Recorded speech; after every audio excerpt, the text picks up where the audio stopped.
प्रणाम आप सभी को। मेरा नाम रोशन है। दोस्तों, आज मैं आपके लिए लेकर आया हूँ हिंदी साहित्य के एक बहुत बड़े रचनाकार सूर्यकांत त्रिपाठी निराला जी की एक लोकप्रिय कहानी पद्मा और लिली। तो आइए शुरू करते हैं कहानी का पाठ। पद्मा के चंद्रमुख पर सोडस कला की शुभ्र चंद्रिका अम्लान खिल रही है। एकांत कुंज की कली सी प्रणय के वासंती मलय स्पर्श से हिल उठती, विकास के लिए व्याकुल हो रही है। पद्मा की प्रतिभा की प्रशंसा सुनकर उनके पिता ऑनरेरी मजिस्ट्रेट पंडित रामेश्वर जी शुक्ल उसके उज्जवल भविष्य पर अनेक प्रकार की कल्पनाएं किया करते हैं। योग्य वर के अभाव से उसका विवाह अब तक रोक रखा है। मैट्रिक परीक्षा में पद्मा को सूबे में पहला स्थान आया था। उसे वृत्ति मिली थी। पत्नी को योग्य वर न मिलने के कारण विवाह रुका हुआ है, शुक्ल जी समझा देते हैं। साल भर से कन्या को देखकर माता भविष्य शंका से कांप उठती है। पद्मा काशी विश्वविद्यालय के कला विभाग में दूसरे साल की छात्रा है। गर्मियों की छुट्टी है, इलाहाबाद घर आई हुई है। अब के पद्मा का उभार, उसका रंग रूप, उसकी चितवन, चलन, कौशल, वार्तालाप पहले से सभी बदल गए हैं। उसके हृदय में अपनी कल्पना से कोमल सौंदर्य की भावना, मस्तिष्क में लोकाचार से स्वतंत्र अपने उच्च श्रृंखल आनुकूल्य के विचार पैदा हो गए हैं। उसे निसंकोच चलती फिरती, उठती बैठती, हंसती बोलती देखकर माता हृदय के बोल वाले तार से कुछ और ढीली तथा बेसुरी पड़ गई है। एक दिन संध्या के डूबते सूर्य के सुनहले प्रकाश में निरभ्र नील आकाश के नीचे छत पर दो कुर्सियां डलवा माता और कन्या गंगा का रजत सौंदर्य एकटक देख रही थी। माता पद्मा की पढ़ाई, कॉलेज की छात्राओं की संख्या, बालिकाओं के हॉस्टल का प्रबंध आदि बातें पूछती हैं। पद्मा उत्तर देती है। हाथ में है हाल की निकली स्ट्रैंड मैगजीन की एक प्रति। तस्वीरें देखती जाती हैं। हवा का एक हल्का झोंका आया, खुले रेशमी बाल सिर से साड़ी को उड़ाकर गुदगुदा कर चला गया। सिर ढक लिया करो, तुम बेहया हुई जाती हो, माता ने रुखाई से कहा। पद्मा ने सिर पर साड़ी की जड़ीदार किनारी चढ़ा ली, आंखें नीची कर किताब के पन्ने उलटने लगी। पद्मा, गंभीर होकर माता ने कहा। जी, चलते हुए उपन्यास की एक तस्वीर देखती हुई नम्रता से बोली। मन से अपराध की छाप मिट गई। माता की वात्सल्य सरिता में कुछ देर के लिए बाढ़ सी आ गई। उठते उच्छ्वास से बोली, कानपुर में एक नामी वकील महेश प्रसाद त्रिपाठी हैं। एक दूसरी तस्वीर देखती हुई, उनका लड़का आगरा यूनिवर्सिटी से एमए में इस साल फर्स्ट क्लास फर्स्ट आया है।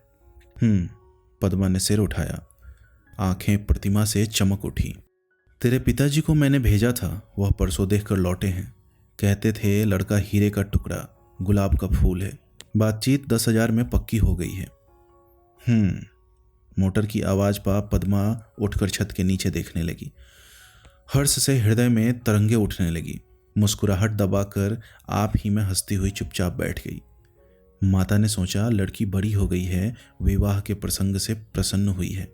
खुलकर कहा, मैं बहुत पहले से तेरे पिताजी से कह रही थी, वह तेरी पढ़ाई के विचार में पड़े थे। नौकर ने आकर कहा, राजेन बाबू मिलने आए हैं। पद्मा की माता ने एक कुर्सी डाल देने के लिए कहा। कुर्सी डालकर नौकर राजेन बाबू को बुलाने नीचे उतर गया। तब तक दूसरा नौकर रामेश्वर जी का भेजा हुआ पद्मा की माता के पास आया। कहा, जरूरी काम से कुछ देर के लिए पंडित जी जल्द बुलाते हैं। जीने से पद्मा की माता उतर रही थी, रास्ते में राजेंद्र से भेंट हुई। राजेंद्र ने हाथ जोड़कर प्रणाम किया। पद्मा की माता ने कंधे पर हाथ रखकर आशीर्वाद दिया और कहा, चलो पद्मा छत पर है, बैठो, मैं अभी आती हूँ। राजेंद्र जज का लड़का है, पद्मा से 3 साल बड़ा, पढ़ाई में भी। पद्मा अपराजिता बड़ी बड़ी आंखों की उत्सुकता से प्रतीक्षा में थी जब से छत से उसने देखा था। आइए राजेन बाबू, कुशल तो हैं? पद्मा ने राजेंद्र का उठकर स्वागत किया। एक कुर्सी की तरफ बैठने के लिए हाथ से इंगित कर खड़ी रही। राजेंद्र बैठ गया, पद्मा भी बैठ गई। राजेन, तुम उदास हो, तुम्हारा विवाह हो रहा है? राजेंद्र ने पूछा। पद्मा उठकर खड़ी हो गई, बढ़कर राजेंद्र का हाथ पकड़कर बोली, राजेन, तुम्हें मुझ पर विश्वास नहीं? जो प्रतिज्ञा मैंने की है, हिमालय की तरह उस पर अटल रहूंगी। पद्मा अपनी कुर्सी पर बैठ गई। मैगजीन खोल उसी तरफ पन्नों में नजर गरा दी। जीने से आहट मालूम दी। माता निगरानी की निगाह से देखती हुई आ रही थी। प्रकृति स्तब्ध थी, मन में वैसी ही अन्वेषक चपलता। क्यों बेटा, तुम इस साल बीए हो गए? हंसकर पूछा। जी हाँ, सिर झुकाए हुए राजेंद्र ने उत्तर दिया। तुम्हारा विवाह कब तक करेंगे तुम्हारे पिताजी, जानते हो? जी नहीं। तुम्हारा विचार क्या है? आप लोगों से आज्ञा लेकर विदा होने के लिए आया हूँ, विलायत भेज रहे हैं पिताजी, नम्रता से राजेंद्र ने कहा। क्या बैरिस्टर होने की इच्छा है? पद्मा की माता ने पूछा। जी हाँ। तुम साहब बनकर विलायत से आना और साथ एक मेम भी लाना, मैं उसकी शुद्धि कर लूंगी, पद्मा हंसकर बोली। नौकर ने एक तस्तरी पर 2 प्यालों में चाय दी, 2 रकाबियों पर कुछ बिस्कुट और केक। दूसरा एक मेज उठा लिया, राजेंद्र और पद्मा की कुर्सी के बीच रख दी। एक धूली तौलिया ऊपर से बिछा दी। सासर पर प्याले तथा रकाबियों पर बिस्कुट और केक रखकर नौकर पानी लेने गया। दूसरा आज्ञा की प्रतीक्षा में खड़ा रहा। मैं निश्चय कर चुका हूँ, जबान भी दे चुका हूँ, अब के तुम्हारी शादी कर दूंगा, पंडित रामेश्वर जी ने कन्या से कहा। लेकिन मैंने भी निश्चय कर लिया है, डिग्री प्राप्त करने से पहले विवाह न करूंगी, सिर झुकाकर पद्मा ने जवाब दिया। मैं मजिस्ट्रेट हूँ बेटी, अब तक अक्ल ही की पहचान करता रहा हूँ, शायद इससे ज्यादा सुनने की तुम्हें इच्छा न होगी। गर्व से रामेश्वर जी टहलने लगे। पद्मा के हृदय के खिले गुलाब की कुल पंखुड़ियां हवा के एक पुरजोर झोंके से कांप उठी। मुक्ताओं सी चमकती हुई 2 बूंदें पलकों के पत्रों से झड़ पड़ी। यही उसका उत्तर था। राजेन जब आया, तुम्हारी माता को बुलाकर मैंने जीने पर नौकर भेज दिया था, एकांत में तुम्हारी बातें सुनने के लिए। तुम हिमालय की तरह अटल हो, मैं भी वर्तमान की तरह सत्य और दृढ़, रामेश्वर जी ने कहा। तुम्हें इसीलिए मैंने नहीं पढ़ाया कि तुम कुल कलंक बनो। आप यह सब क्या कह रहे हैं? चुप रहो, तुम्हें नहीं मालूम? तुम ब्राह्मण कुल की कन्या हो, वह क्षत्रिय घराने का लड़का है, ऐसा विवाह नहीं हो सकता। रामेश्वर जी की सांस तेज चलने लगी, आंखें भौहों से मिल गई। आप नहीं समझे मेरे कहने का मतलब, पद्मा की निगाह कुछ उठी। मैं बातों का बनाना आज 10 साल से देख रहा हूं। तू मुझे चराती है, वह बदमाश। इतना बहुत है, आप अदालत के अफसर हैं, अभी अभी आपने कहा था अब तक अक्ल की पहचान करते रहे हैं, यह आपकी अक्ल की पहचान है? आप इतनी बड़ी बात राजेंद्र को उसके सामने कह सकते हैं? बतलाइए, हिमालय की तरह अटल सुन लिया तो इससे आपने क्या सोचा?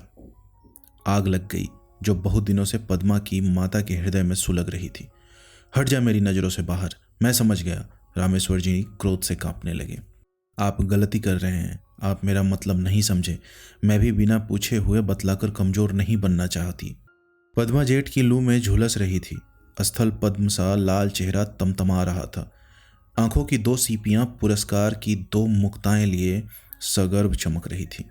रामेश्वर जी भ्रम में पड़ गए, चक्कर आ गया, पास की कुर्सी पर बैठ गए। सर हथेली से टेककर सोचने लगे। पद्मा उसी तरह खड़ी दीपक की निष्कंप शिखा सी अपने प्रकाश में जल रही थी। क्या अर्थ है, मुझे बता, माता ने बढ़कर पूछा। मतलब यह, राजेन को संदेह हुआ था मैं विवाह कर लूंगी। यह जो पिताजी पक्का कर आए हैं, इसके लिए मैंने कहा था कि मैं हिमालय की तरह अटल हूं, न कि यह कि मैं राजन के साथ विवाह करूंगी।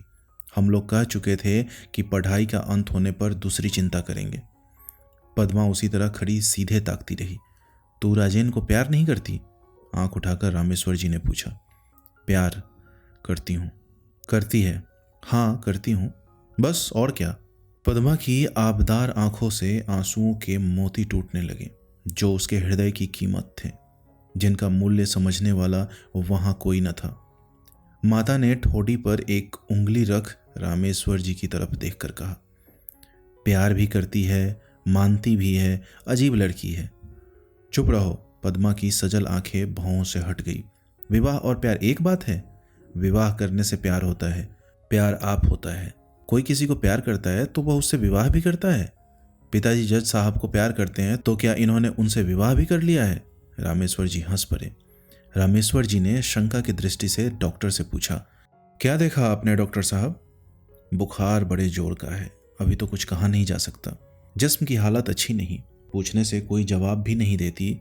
कल तक अच्छी थी, आज एकाएक इतने जोर का बुखार, क्या सबब है?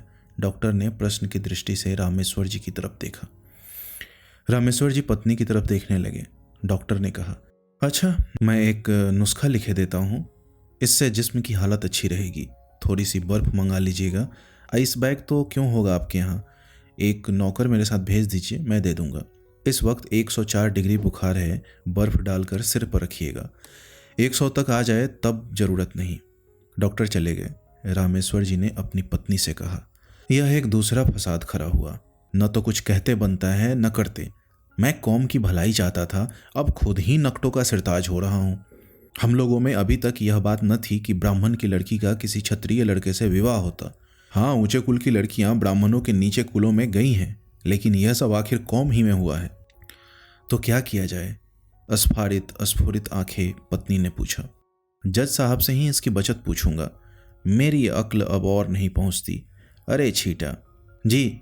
छीटा चिलम रखकर दौड़ा। जज साहब से मेरा नाम लेकर कहना जल्द बुलाया है। और भैया बाबू को भी बुला लाऊं? नहीं नहीं, रामेश्वर जी की पत्नी ने डांट दिया। जज साहब पुत्र के साथ बैठे हुए वार्तालाप कर रहे थे। इंग्लैंड के मार्ग, रहन सहन, भोजन पान, अदब कायदे का बयान कर रहे थे। इसी समय छीटा बंगले पर हाजिर हुआ और झुककर सलाम किया। जज साहब ने आंख उठाकर पूछा, कैसे आए छीटा राम? हुजूर को सरकार ने बुलाया है और कहा है बहुत जल्द आने के लिए कहना। क्यों? बीबी रानी बीमार है, डॉक्टर साहब आए थे और हुजूर। बाकी छीटा ने कहीं डाला था। और क्या? हुजूर। छीटा ने हाथ जोड़ लिए। उसकी आंखें डबडबा आई। जज साहब बीमारी कड़ी समझकर घबरा गए। डॉक्टर को बुलाया। छीटा चल दिया। डॉक्टर नहीं था। जज साहब ने राजेंद्र से कहा, जाओ मोटर ले आओ, चलो देखें क्या बात है। राजेंद्र को देखकर रामेश्वर जी सूख गए। टालने की कोई बात न सूझी। कहा, बेटा पद्मा को बुखार आ गया है, चलो देखो, तब तक मैं जज साहब से कुछ बातें करता हूँ। राजेंद्र उठ गया।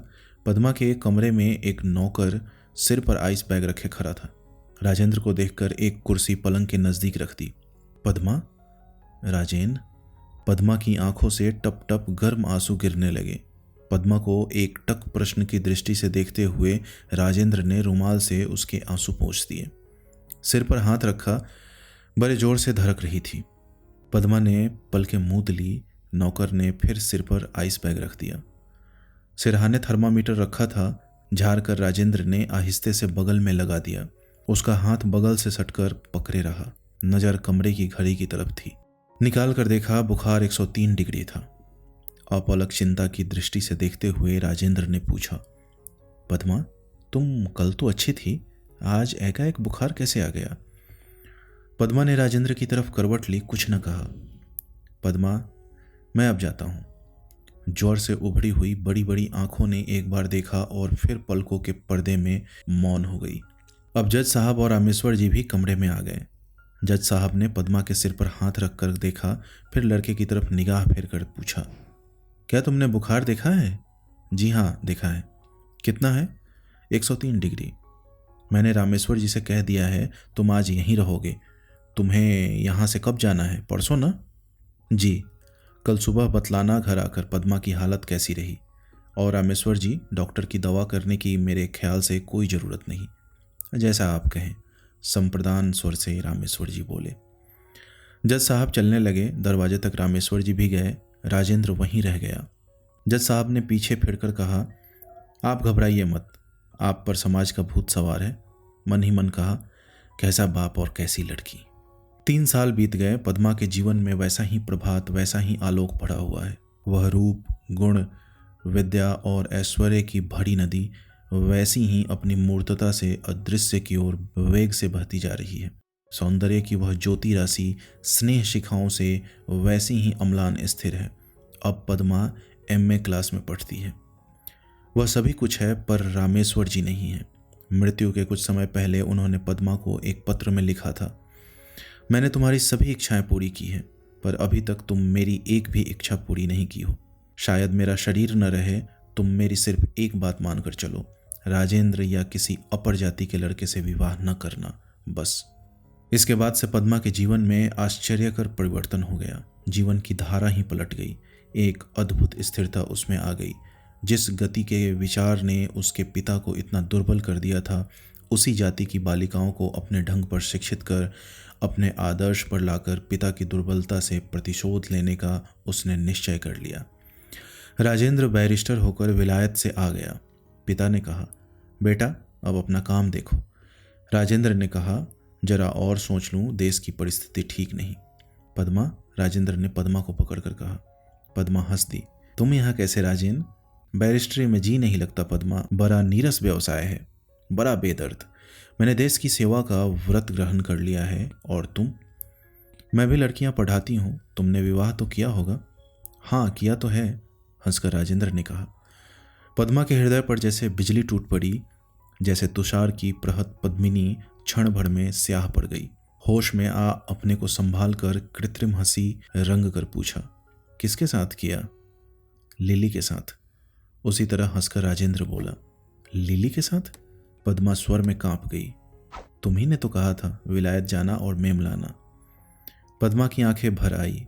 हंसकर राजेंद्र ने कहा, यही तुम अंग्रेजी की एमए हो, लिली के मानी। दोस्तों, लिली का अर्थ भी पद्मिनी होता है। दोस्तों, उम्मीद करता हूँ यह कहानी आपको अच्छी लगी होगी। फिर किसी दिन आऊँगा किसी और नई कहानी के साथ। धन्यवाद।